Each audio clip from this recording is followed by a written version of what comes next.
Everyone welcome back to the channel automobile देखो। I am your host Aarav Pawar. So आज की video में बात करेंगे बाइक पे लैमिनेशन, पीपीएफ या सेरेमिक क्या कराना चाहिए या तीनों में से कुछ नहीं कराना चाहिए। ये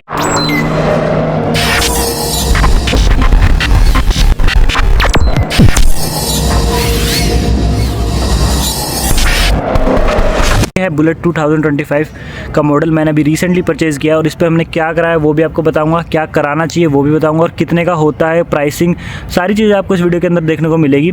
बट आपको वीडियो को लास्ट तक जरूर देखना ताकि आपको सारी इन्फॉर्मेशन क्लियर हो सके। तो सबसे पहले हम बात करते हैं कि मैंने अपनी बाइक पर क्या कराया है। इस बाइक को लिए हुए हमें हुआ है कम से कम 1 हफ़्ता और मैं आपको किलोमीटर्स भी चेक कराता हूँ। किलोमीटर्स देखो, ये चली है 248 किलोमीटर, 250 किलोमीटर आप कंसीडर कर सकते हैं, मोटी मोटी अभी तक ये चली है। अब बात करते हैं इस पे मैंने क्या कराया। इस पे मैंने कराया लेमिनेशन। तो इसका प्लस पॉइंट क्या है कि भाई बहुत सस्ता पड़ता है, और इसका ड्रॉबैक क्या है कि इसकी लाइफ कम होती है। और तीसरा इसका ड्रॉबैक क्या है, मतलब दूसरा ड्रॉबैक जो हम कंसीडर करेंगे कि भाई इसकी ना शाइन ख़त्म कर देता है। देखो यहाँ पे ये टैंक पे लगा हुआ है लेमिनेशन, मेरा हाथ कोई इतना ग्लोस नहीं दिख रहा बट दिख रहा है। अब ये है सेम पार्ट बट इस पर कोई लेमिनेशन नहीं। इस पर देखो शाइन, देखो मेरा हाथ देखो बिल्कुल क्लियर दिख रहा है, मेरा फ़ोन साफ दिख रहा है, सब कुछ साफ साफ दिख रहा है। तो इसका जो ये पॉइंट है ना कि यार जो ग्लोसी चीज़ है थोड़ी सी ना डाउन हो जाती है। बट हाँ, अगर मैं शीट को हटाऊंगा तो इस शीट के बाद ना वापस से ऐसा ही पार्ट निकलेगा जैसा शाइन ही है। तो इसकी शाइन हमेशा मेंटेन करके रखेगा। बट इसकी लाइफ है जो 1.5 साल की है, तो 1.5 साल के बाद अगर आप इसे रखते हैं तो ना ये पेंट को डैमेज करने लग जाती है। और 1.5 साल भी इसलिए है कि आपको जैसे हीट में जितनी बार ये शीट एक्सपोज होगी ना उतनी हार्ड होने लग जाएगी और उतनी ज़्यादा चिपकने लग जाएगी पेंट के ऊपर हार्ड होके। तो फिर नहीं हटती नहीं, और जैसे हटाओगे ना प्रेशर से तो वहाँ से पेंट उखाड़ देती है। तो इसको ना जितना हो सके अगर आपने लेमिनेशन करा रखा है उतना हीट में ना एक्सपोज करो, इसे छाया में खड़ी करो, कवर्ड एरिया में खड़ी करो और हीट से बचा के रखो। और टाइम टू टाइम इसको रिप्लेस करा लो। जैसे ही आपकी बाइक का 1 साल हुआ, 1-1.5 साल हुआ, बीच में उतरवा दो। मैंने लगवाई हुई 3M की शीट। इसकी कॉस्टिंग पड़ी थी 1200 रुपये। कैसे? इसका टैंक कवर्ड है, इसका फ्रंट मडगार्ड कवर्ड है और इसकी ये वाली कैप्स कवर्ड है। ठीक है। अब इसका जो ड्रॉबैक है ना एक और, वो ये है कि ना जैसे जहाँ ये वाटर से एक्सपोज होती है, जहाँ पानी वानी ज़्यादा जाता है, ये देखो इसकी टेपिंग उतरने लग गई। ठीक है। अब ये टेप उतरने के बाद ना लेफ़्ट भी उतरी हुई है, राइट भी उतरी हुई है, दोनों साइड उतरी हुई है। दिखाता हूँ मैं आपको, ये देखो इस साइड से भी उतरी हुई है। अब ना इसका नुकसान ये है, जहाँ से उतरती है ना ये देखो यहाँ पे डस्ट चली गई है।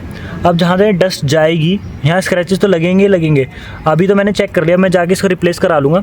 वो तो शॉप पे हो जाएगा, फ्री ऑफ कॉस्ट भी होगा, बिकॉज अभी रिसेंटली कराया है काम। तो 1 साल की वारंटी मिली है मुझे, बिकॉज 3M की शीट थी।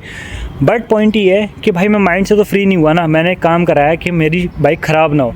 ये वो नेगेटिव इम्पैक्ट दे रही है, मैं माइंड से फ्री नहीं हो पाया बिकॉज वहाँ पर डस्ट जाने लग रही है, वहाँ से वो उतरने लग रहा है। तो मैं रिकमेंड करूँगा अगर आप कभी भी लेमिनेशन कराते हैं, पीपीएफ कराते हैं, सिर्फ टैंक पे कराएं, मडगार्ड वगैरह पे ना कराएं। बिकॉज टैंक पे सही है, क्योंकि टैंक पे आपके हाथ वगैरह भी लगते हैं, फ़ोन वगैरह जो राइडर्स होते हैं वहाँ पे अपना कवर भी लगाते हैं, काफ़ी सारी चीज़ें लगाते हैं। तो टैंक पे सबसे ज़्यादा स्क्रैचेस पड़ने के चांसेस होते हैं। तो टैंक पे आप लेमिनेशन करा सकते हैं, बट मडगार्ड्स पे मत कराएं, क्योंकि पानी के टाइम पे इसमें पानी जमा होगा बारिश के टाइम पे और यहाँ पे रस्ट लगना स्टार्ट हो जाएगा। और बुलेट जैसी बाइक में बिल्कुल नहीं। अगर आपकी फाइबर की बाइक है, जैसे यामा हो गया या फिर पल्सर हो गई, जिसमें फाइबर के मडगार्ड्स आते हैं, आप उसमें कुछ भी करा लीजिए, उसमें कोई इशू नहीं आएगा। बट जिसकी भी मेटल मडगार्ड्स हैं वो ना कराएं। दूसरा रीज़न मैंने बोला था कि मैंने यहाँ पे लेमिनेशन नहीं कराया रियर मडगार्ड पे, रीज़न बीइंग कि यार यहाँ देखो, एक तो इसका पार्ट एरिया बहुत कम है। ठीक है, यहाँ पे स्क्रैचेस वैसे नहीं लगने वाले। दूसरा यहाँ पे ना एक रबड़ है टेल लाइट की एरिया, तो मैं लेमिनेट कराता ना वो यहाँ से कट मार रहे थे। कट मारने के बाद क्या होता है, यहाँ डस्ट जमा होती है ऑलरेडी। देखो ये रबड़ ना मैं थोड़ी हटा के दिखाता हूँ, यहाँ जमा हो रखी है। ठीक है, ये देखो यहाँ डस्ट जमा हो रखी है। जैसे वो शीट कटती ना यहाँ पे और मिट्टी इकट्ठी होती है टाइम से, तो जैसे ही पानी जाता है यहाँ रस्ट लगने स्टार्ट हो जाता है, क्योंकि पानी रुकता है यहाँ पे प्लास्टिक की शीट की वजह से और यहाँ पे रस्ट लगने लग जाता है। तो अगर आपके पास भी बुलेट 350 है और आप लेमिनेशन या पीपीएफ करा रहे हो तो ये चीज़ ध्यान रखना, पीछे वाला मडगार्ड को हो सके तो अवॉइड करना। अब बात करते हैं पीपीएफ के बारे में। भाई पीपीएफ क्यों नहीं कराई मैंने?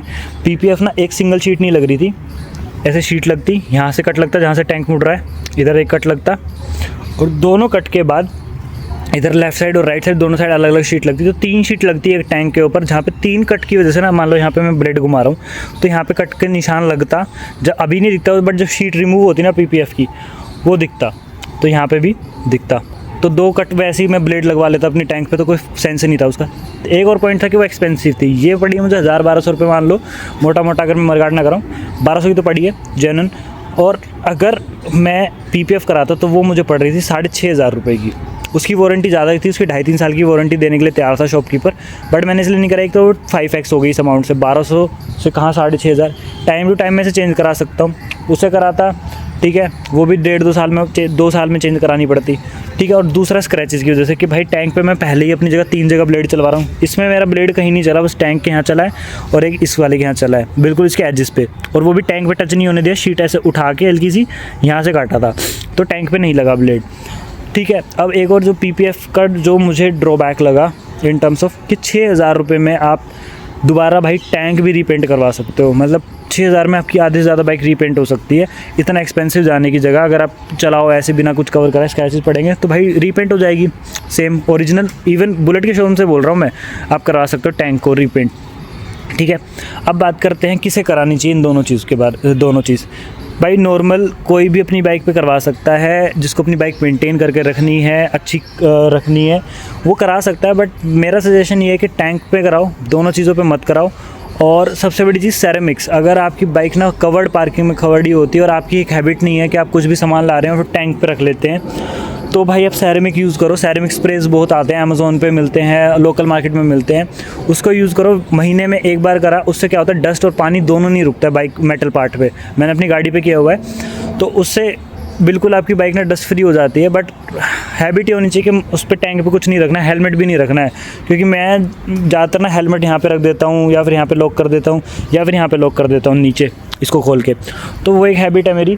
तो अगर आप ये चीज़ें नहीं करते हो ना, सेरेमिक सबसे बेस्ट है, बिकॉज इनके ना ड्रॉबैक्स बहुत है, पेंट ख़राब कर देती है, शाइन ख़त्म कर देती है, पर जब उतारेंगे जब शाइन वापस आ जाती है, वो वैसी बात है। तो इसलिए सेरेमिक्स बेटर है, कॉस्ट इफेक्टिव ज़्यादा है, 300-400 रुपये की बोतल आएगी, कम से कम साल भर तक आप सेरेमिक्स करोगे, हर महीने 12-13 बार। बाइक का साइज़ भी छोटा होता है एज़ कम्पेयर टू कार, बढ़िया चलेगी, मतलब बहुत अच्छी लॉन्ग लाइफ चलेगी, प्रोडक्ट भी ख़त्म नहीं होगा जल्दी से। और इससे भी बेटर है अगर आपकी कवर्ड पार्किंग है ना, आप ना फैब्रिक वाला जो कवर आता है वो ले लीजिए, जब भी आपने राइड ख़त्म करी, बाइक पार्क करी, वो लगा लो, जितने दिन खड़ी रहे उस कवर को रखो, जैसे वापस राइड करनी है वो वापस से उतार के लगा लो। और अपनी बाइक जब भी आप जाओ कभी भी ना रगड़ के साफ़ नहीं करनी। रगड़ का मतलब जैसे मेरी बाइक में फैब्रिक है, मैंने माइक्रो फाइबर रखा हुआ है, just give me a moment, मैं निकालता हूँ। जैसे अभी मान लो यहाँ पे डस्ट है, मैं दिखाता हूँ, कहीं पे यहाँ पे साइलेंसर पे मान लो है डस्ट है, तो ऐसे ऐसे मत रगड़ो कभी भी, ठीक है, ऐसे ऐसे मत रगड़ो। वो क्या होता है डस्ट पार्टिकल आप ऐसे से आगे पीछे रगड़ रहे हो, हमेशा ना अपनी बाइक को ऐसे झटका के साफ़ करो, ऐसे जैसे मैं टैंक पे दिखाता हूँ, ऐसे रखा, ऐसे ऐसे करा, तो इससे क्या होता है ना डस्ट पार्टिकल हट जाते हैं, जो हवा का प्रेशर है उससे हट जाते हैं। फिर उसके बाद आप गीले कपड़े करके माइक्रो फाइबर लेके रगड़ सकते हैं। अगर आप रब करोगे ना, रब करने से क्या पार्टिकल्स आगे पीछे हो रहे हैं, तो वो पार्टिकल ज़्यादा स्क्रैच डेवलप करते हैं, वो मत करना। बाकी ऑल सॉर्टेड है। And if you guys enjoy this video, आपको कुछ इन्फॉर्मेटिव मिला तो please do subscribe the channel. कोई डाउट कमेंट सेक्शन में पूछ सकते हैं, और नेक्स्ट वीडियोस को देखने के लिए प्लीज़ चैनल को सब्सक्राइब कर लेना। मैं अब इसकी एवरेज से लेके सारी चीज़ें आपको साथ शेयर करने वाला हूँ अपकमिंग वीडियोस में, क्या इसके प्लस पॉइंट है क्या नहीं है। सबसे बड़ा मिथ एक और मैं बस्ट करने वाला हूँ, ये है डुअल चैनल ABS, ठीक है, डुअल डिस्क के साथ आती है जो मैंने मॉडल परचेज करा है। तो क्या dual disc is better than the single ABS, सारी चीज़ों की वीडियोज़ आने वाली चैनल पर। तो thanks for watching this video, और चैनल को सब्सक्राइब करना ना भूले। Bye bye guys.